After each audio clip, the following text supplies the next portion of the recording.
this is going to pan out.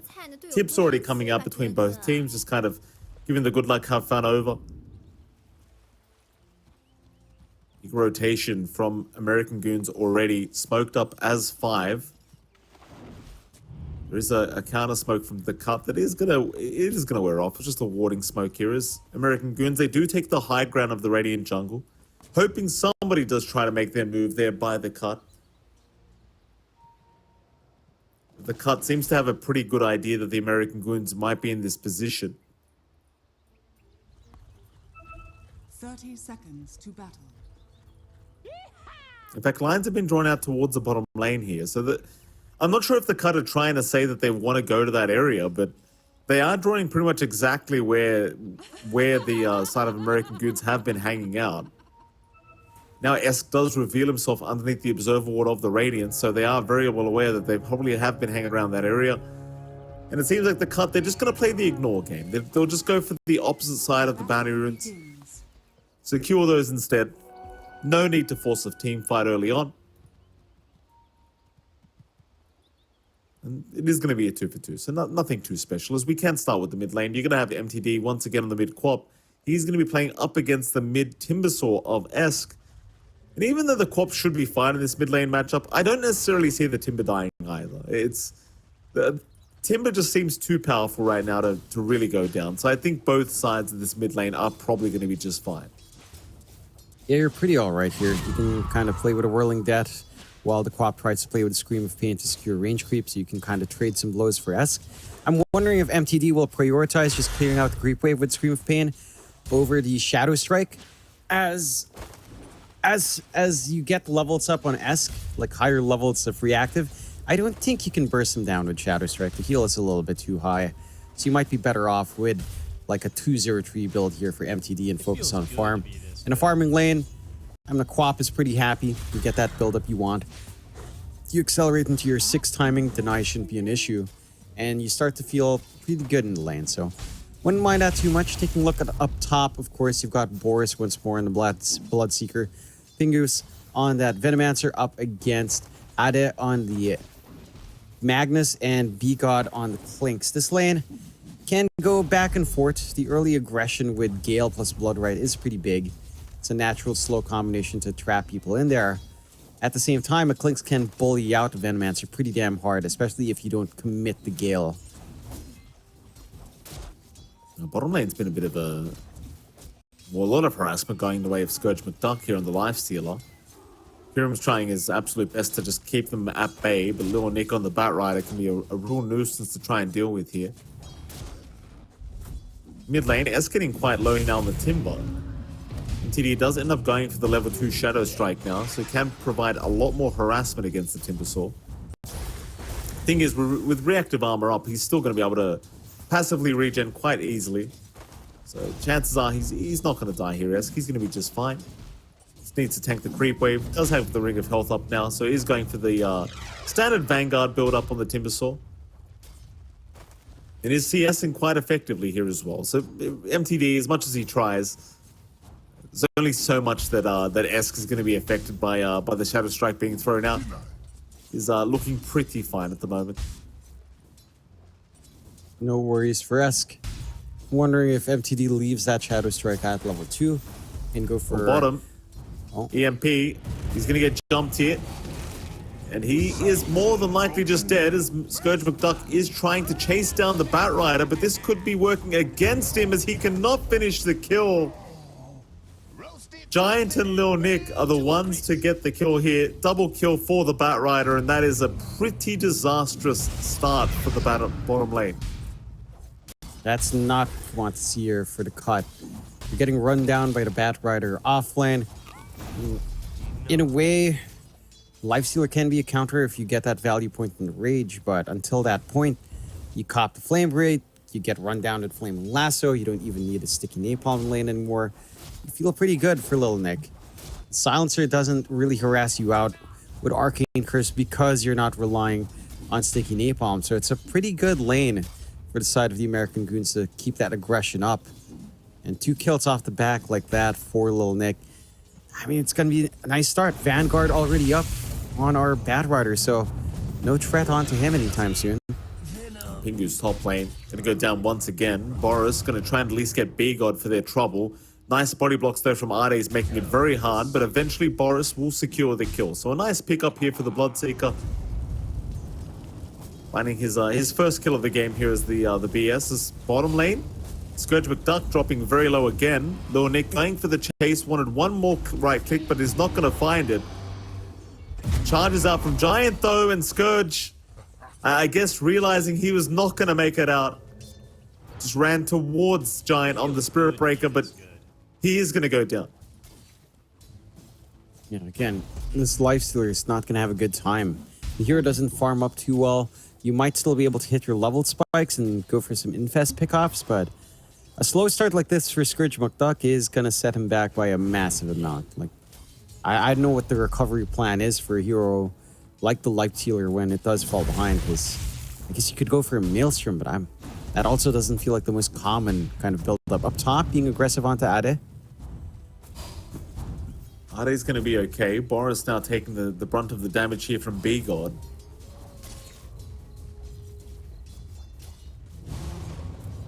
Gonna be fine. Pingu's maybe looking for a Gale on Ade.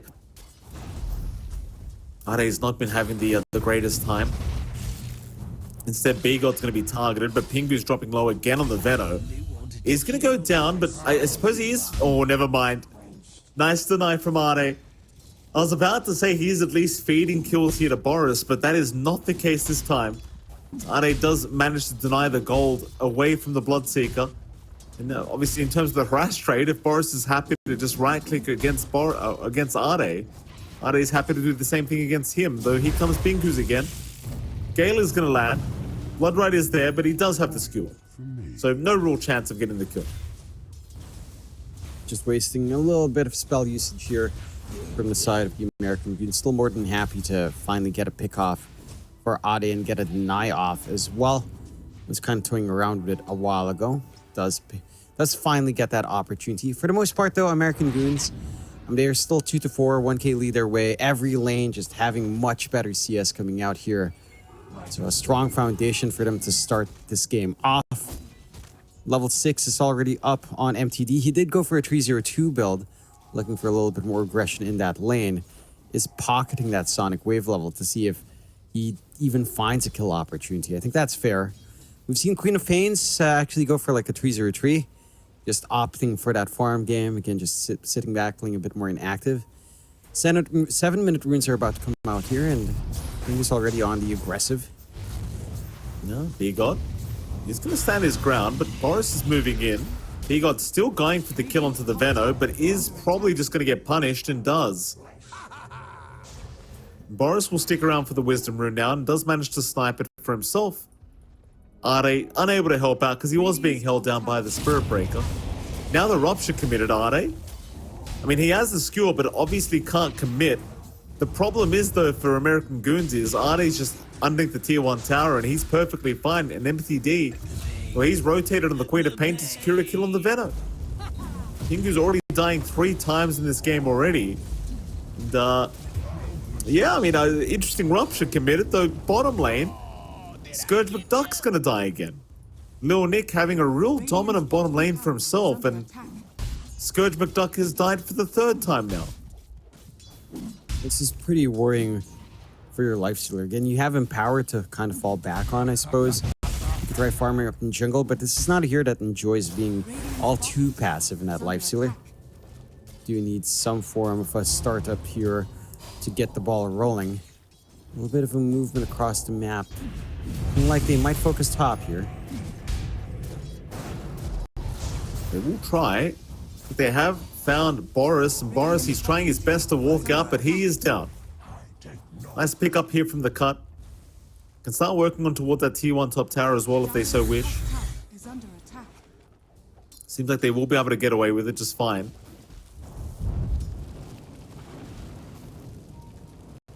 Problem is the bot tier 1 is also going to be forced in here as Lil Nick just going to pull the creep wave away and just farm a neutral camp while he's at it. As Batrider having such a good game already. Lil Nick top of the net worth board here. Absolutely no struggles for him at the current time.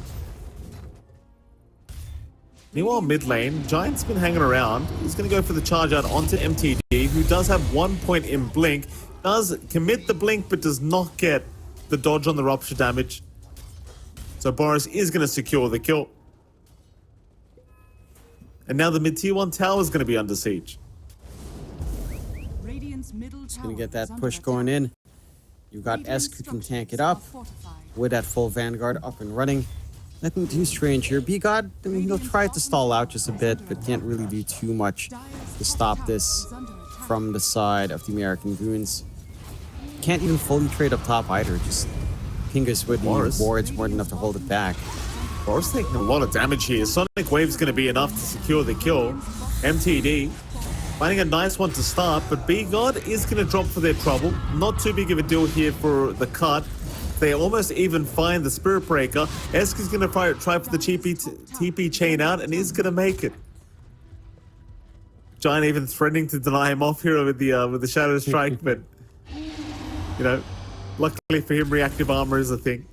Still, it's a great trade for the cut. Like, you lose your support Clinks, but it doesn't really matter. You got a position 1 Bloodseeker for your trouble. And Boris, you know, considering the fact that this lifesteal has had such a bad start, you almost just want to see Boris just farming at the moment. But he's died a couple times now, and it seems like he's going to go back up top lane to just try and catch up in terms of the farm game. Yeah, he just needs to get his initial items up, have that full Maelstrom up and running on the Bloodseeker, and you're gonna be in a pretty good position on this hero to try and run around, maybe even contest some stacks down the line. For the side of the cut, I mean, they've got Scourge with the Empower, so he can clear out some stacks. Still trying to work onto his armlet timing. Giant does scout out for a moment, but can't really fully commit without any other cores around. They are hanging about. Radiant Triangle going to be the battle area here for both these teams. The Chargers and Bashers are coming out onto Arde, who cannot survive the onslaught. He is just down. MTD now showing up. B-God will be around as well. Dire's middle tower is under attack. The goons. To be fair, most of the stacks were taken. Still a couple of ancient creeps to go though. Esk is just taking so much damage. He'll be forced to chain away. Now Lasso being committed onto the lifestealer, so Scourge McDuck in a bit of danger, but is fine to back off as the charge is there. Giant able to cancel the TP of MTD. It's now a huge pick off onto the mid quap. They don't even have to Goons, they lose will out stick on around Esk. for these ancients. They clear it out. They don't lose Esk. You're more than happy on the side of the American goons. You've got the full Octarine already up and running on Lil Nick as well, so even more aggressive timings here. Giant. He's down mid lane. He got able to pick him off here on the Clinks. With a misplay here from the Spirit Breaker, but nevertheless, still can't remember the good that just happened here for American Goons, as they are now 4K ahead.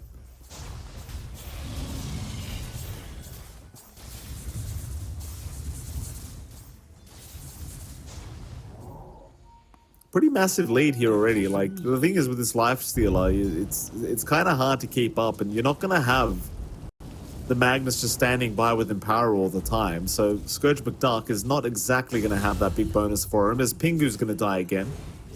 Beagle on this Clinks being very effective already in securing these kills for himself.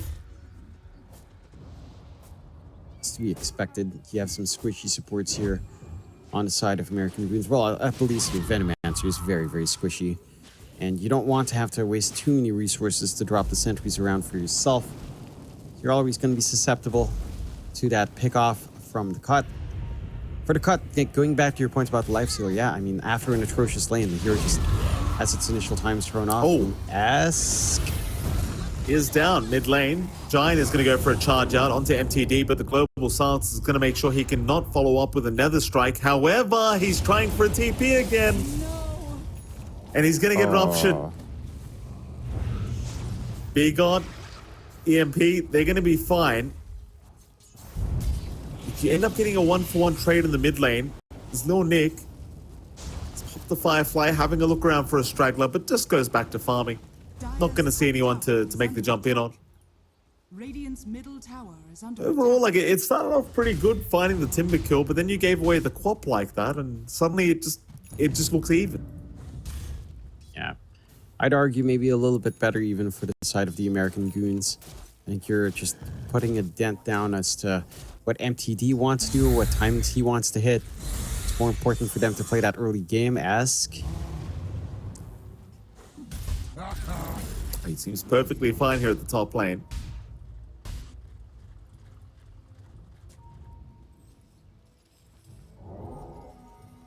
Yeah, Scourge McDuck able to pick up a Wisdom Rune. Now the MTD is being charged on the Quap. It looks like he's going to be alright as well. Giant won't have the backup required to actually try for this kill.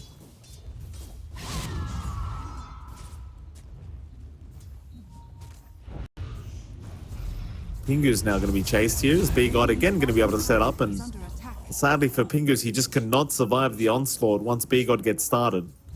So another nice pickup here for the Clinks.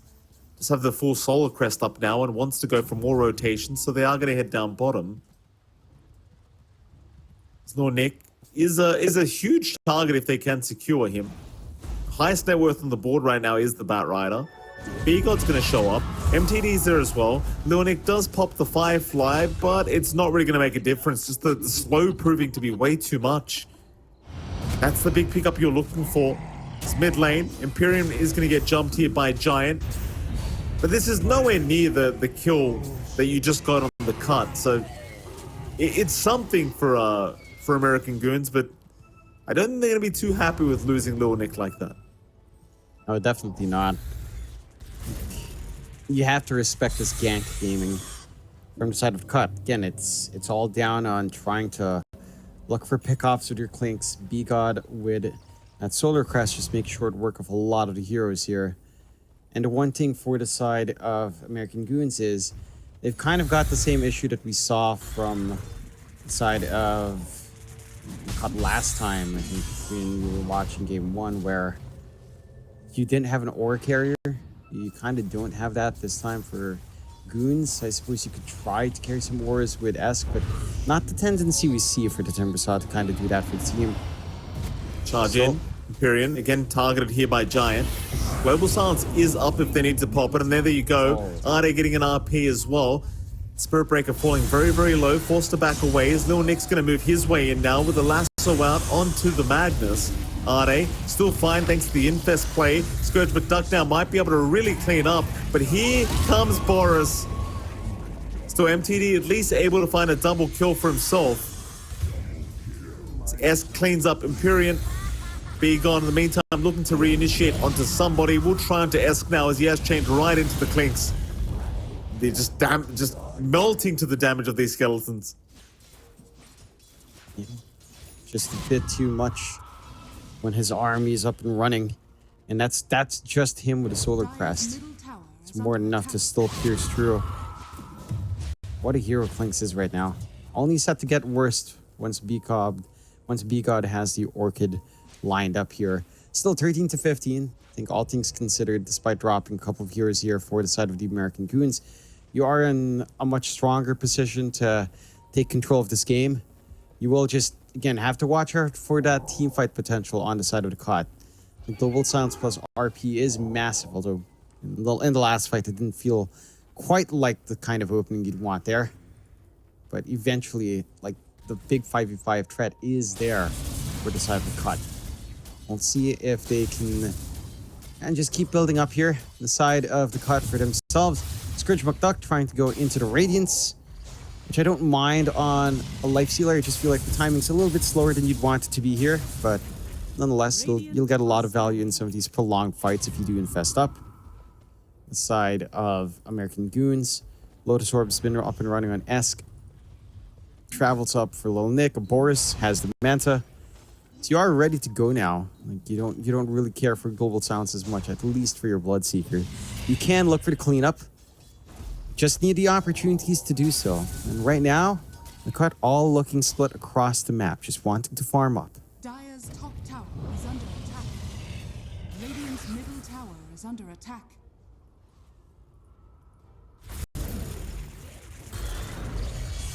Another down period in this game number Dire's 3. is under attack. It still feels like the American Goons are the ones in control of this game 3, regardless of that last team fight. Still postured much more aggressively here. Down the bot lane, MTD and B-God. Dire's top Currently tower being is watched, under but I mean, to be fair, they don't know B-God's there. Only MTD, the B-God now going to reveal himself. Rupture is out. Who will they actually go with that? It's going to be the Clinks, so they're going to try and claim the spree of the Clinks. However, the RP now coming in from Ade, holding down the Bloodseeker. Boris still alive, but they will focus him down. Lil Nick at least find the lasso on the Magnus, but it is still a decent win here for the cut. Esk is trying to move in onto Scourge McDuck, find a better trade, and they do get him. Triple kill for Lil Nick.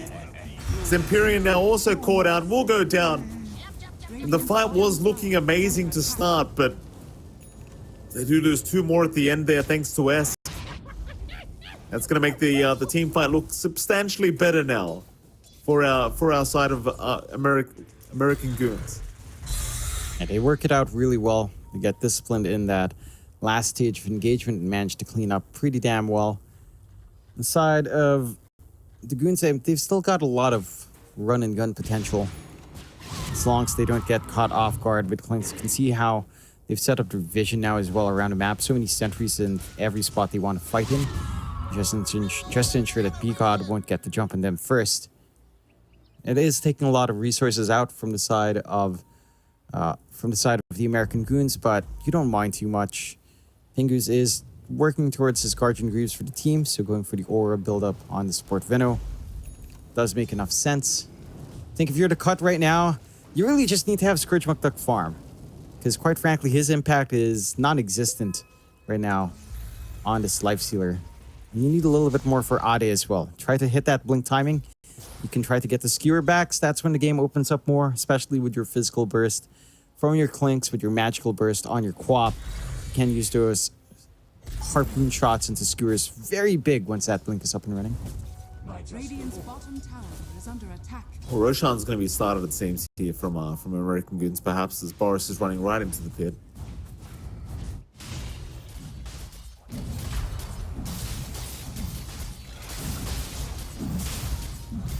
Not going to be the fastest Roshan we've ever seen, but it doesn't seem like the cut are very well aware that this could be happening.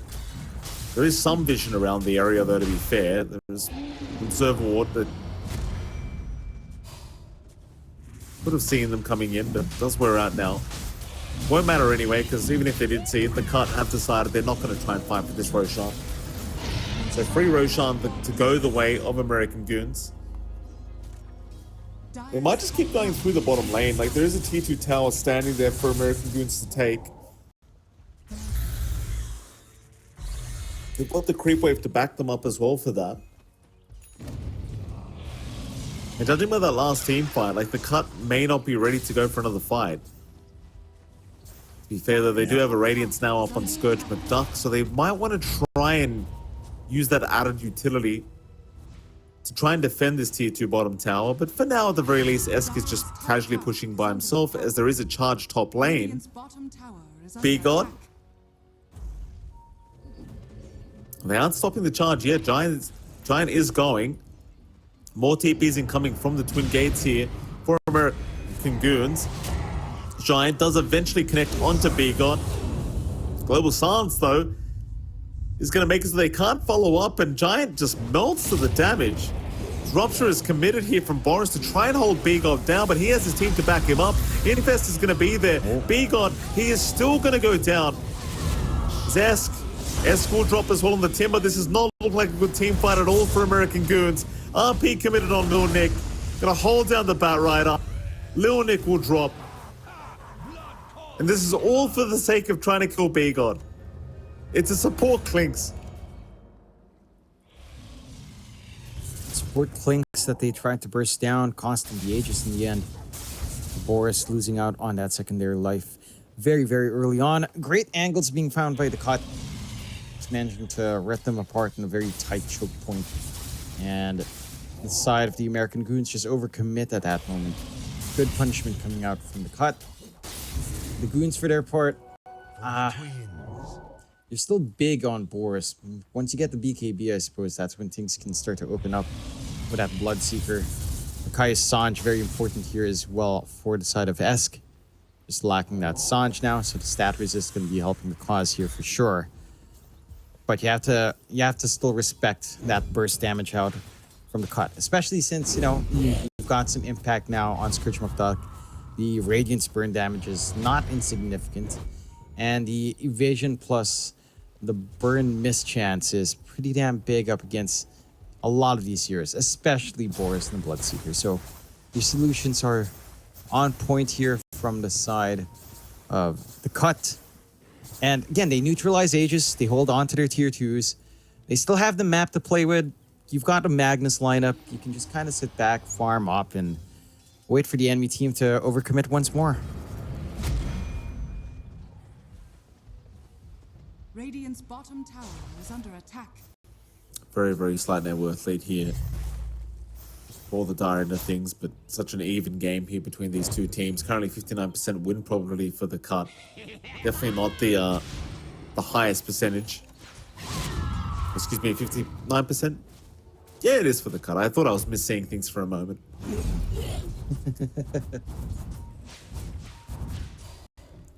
Happens, Mike. We know your eyesight's bad. Yeah, certainly Can't is. read. It's all right. It's all right. You learn late. You learn late.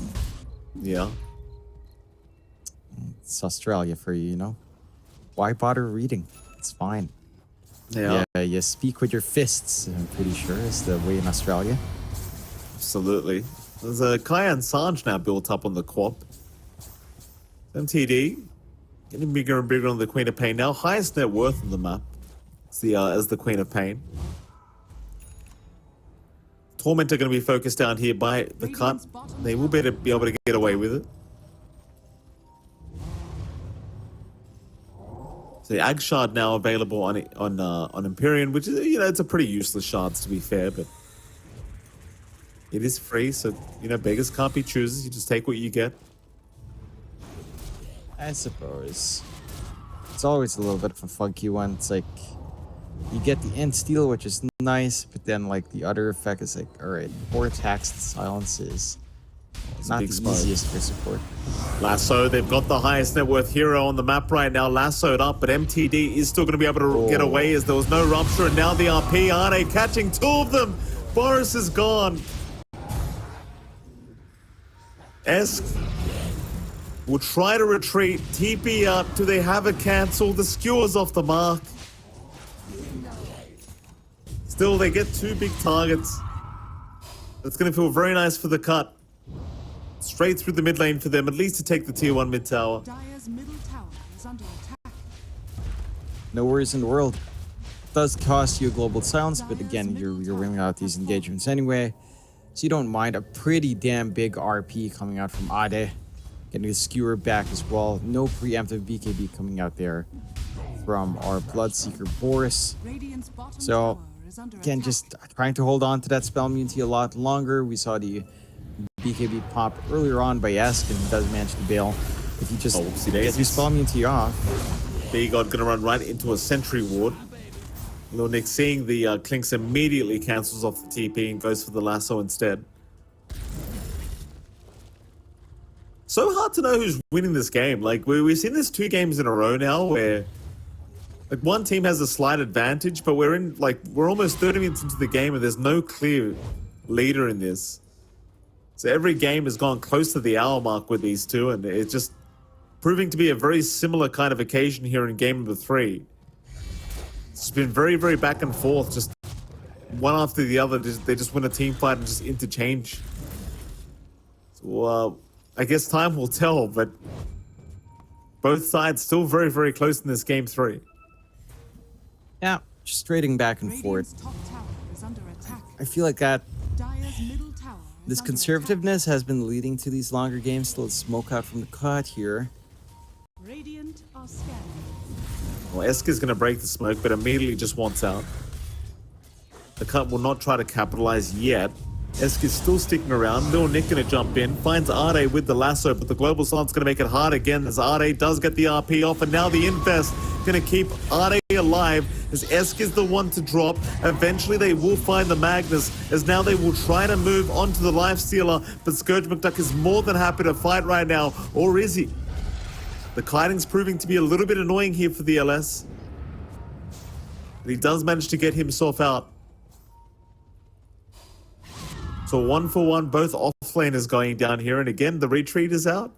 Just these team fights are just too even between these two teams.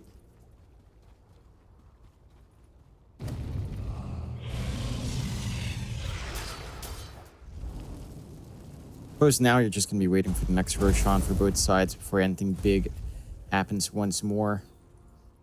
It's... I don't know what to say. Like, it's a lot of back and forth. Both teams have kind of the same ideas to what to do in the game. Like, maybe for the American Goons right now, it's definitely leaning towards this pick-off potential, jumping in, trying to play with a lasso, drag someone back, and instantly get that kill. For the side of the cut, it's more about punishing an overcommitment to the clump up, getting this RP off from Ade, building up with the global sounds from Empyrean. Speaking of Empyrean, he is inching towards that refresh sooner rather than later, and the double global sounds should be a massive issue for them, although... Giant, he's going to avoid the skewer. TP attempt out. Giant, he's going to make it just fine. He won't have the burst damage to really take him out. They are getting vision around the Roshan pits once again, but Roshan, oh, it's actually 10 seconds away. Good work, man. Not too long. Middle tower is under attack. It's going to be a big objective for the side of the cut. Smoke out here, though, from the side of the American Goons. If they can get a good ambush into the Roche pit, it could lead into a very nice result, but the side of the cut do back off from the pit while the scan is there. They might be able to reposition. They're in the tree line. They've got wards in the cliff. Yeah, here we go. Ade immediately jumped. Lasso, global silence being committed to try and keep Ade alive. Scourge McDuck, he was there with the infest as well. They will get Pingu first on the Veno, so he's just gone. Esk in danger to boot. Ade does finally go down. The Timber, still being kited around, is going to go down to boot as Little Nick now will die to MTD, who does take a triple kill on the Queen of Pain. Giant gonna go for a charge back in on Scourge McDuck, but realizes he probably cannot get the kill. As Giant does go down. 4 down again for the side of American Goons. And the cut, they lose 2, but they do have first dibs on Roshan now. Not gonna take too long for them to melt that Roche either, despite the losses. You've still got your planks, you've still got your life sealer, so you've still got the output to deal with its objective. Roche number 2, Aegis Cheese ready to go. Side of the American Goons, again, they had a good idea, but they break the smoke in the tree line with wards up. The side of the cut was ready for that jump in, and they managed to scatter out a little bit more, preventing too much from coming out there for the American Goons. Now with the Aegis and Cheese, this should be the time for the cut to start to eye some of these tier 2 objectives and, you know, start building up even more of that advantage for themselves now, as they are also starting to get the levels up here on their Quap, which is also one of the interesting items, or one of the interesting power spikes with the Queen of Pain. It does feel like once you hit, say, your level 25 plus your shard, the hero suddenly becomes really strong once more. Not that it's faded out here for MTD at all, but it's like its second win. You know, it's level 25 spikes plus your shard. It is fairly annoying to have to deal with all of those sonic booms. Yeah, it certainly is.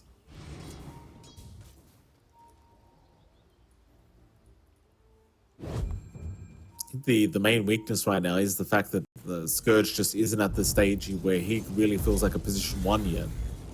Because he did have a pretty rough laning stage for himself, so props to him for being able to catch up here.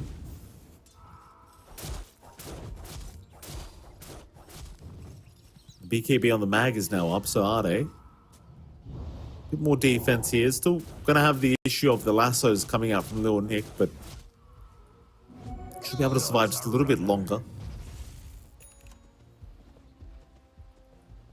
Orc Terrain Core completed as well here on MTD, so all the cooldowns just going to be even lower. As it seems like they have spotted out Giant somewhere. Giant going to get Harpoon RP'd immediately by Ade.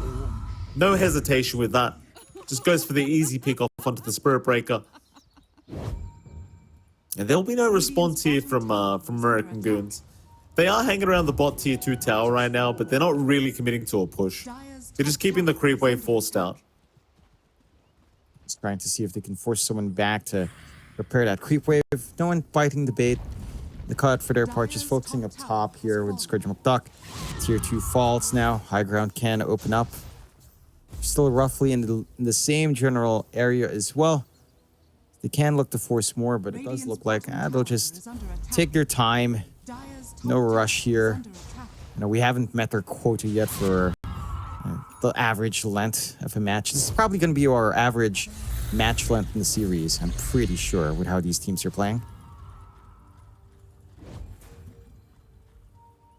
They're looking at the mid tier 2 tower now.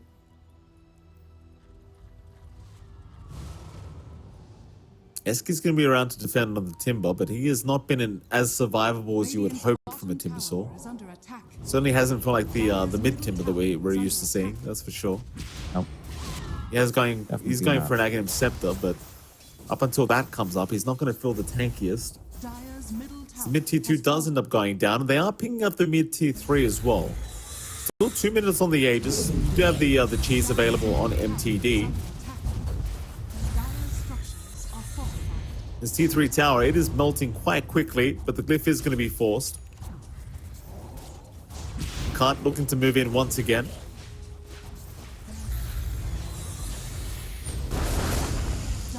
Scourge McDuck.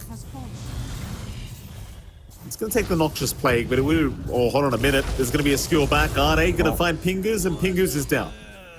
Nice pick off immediately off the back of the skewer harpoon play from Arde. And now the mid-racks going to be sieged up here by the cut. Not too much they can do to try and defend this one, it seems. So American Goons just going to casually wait around, see if they can hope for an opening. But the mid-racks is just casually being taken down by MTD. Melee Barracks already gone, range racks to go down as well. And the cut, they'll get away with this one for free. There's no real defense. And it seems like they want to go for more now. Feeling how strong they are, they'll go towards the top tier 3 tower. Obviously, the push is very, very fast here with B-God and Scourge McDuck going at it. Lil Nick, though, going to find a nice lasso, but the harpoon, no, the skewer's not going to land. Scourge at least has the Aegis up. It is going to be expended. Jump in here from MTD. The Sonic Wave's just going everywhere. The cut is casually focusing on the top lane of Barracks. Is now an RP comes out. Arde, he's found 4 targets. Oh, they are going to get wiped. GG is called. What a way it ended here. By Arde, he's just been so good on the Magnus. Ends it in style as the tips do come out. And props to the cut, John. I don't think they were the favorites going into this matchup, but they look very happy about their victory, and you can't quite blame them. Yeah, they performed spectacularly well. It was a little bit slower to start off with. I think Scourge McDuck, again, had a pretty rough time on that Lifestealer, but he hits this Radiance timing. They start to play aggressive with that durability. He gets some good saves in the middle of these fights with the Infest as well, providing Adi the space to find this angle for the RPs, and they just take these team fights. And when it comes down to the big 5v5s, you had Global Silence, you had RP, whereas the side of American Goons didn't have as much control here. They certainly did not. Still a fantastic game here from both sides, but certainly for American Goons, probably a very disappointing game, as we do get to see some highlights of this game, number 3. And, I mean, it was... I feel like for the first 30 minutes, it was still just such a close matchup between these two. Props to Scourge McDuck, John, obviously having one of the worst lanes he's probably ever had here against Lil Nick, but still able to just kind of recover and make this Lifestealer work. And I'm not sure what to say. Like, I'm pretty tired of seeing Position 1 Bloodseeker, I can tell you that. So I did not feel the impact here from Boris whatsoever, apart from a couple of ruptures being thrown out onto MTD. But then again, I can't quite blame Boris either. Like, Esk on this Timber, he did struggle quite a lot.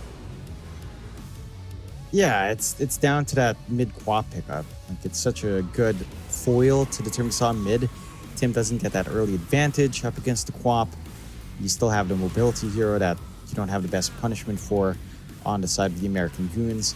And MTD, a couple of times he'd look a little bit, he tried to do the one-step blink on the rupture and he'd die.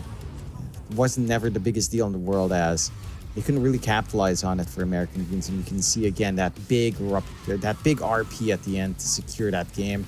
The cut in a strong position coming out with that win. That does let them recover after losing 0-2 last time to CDUB.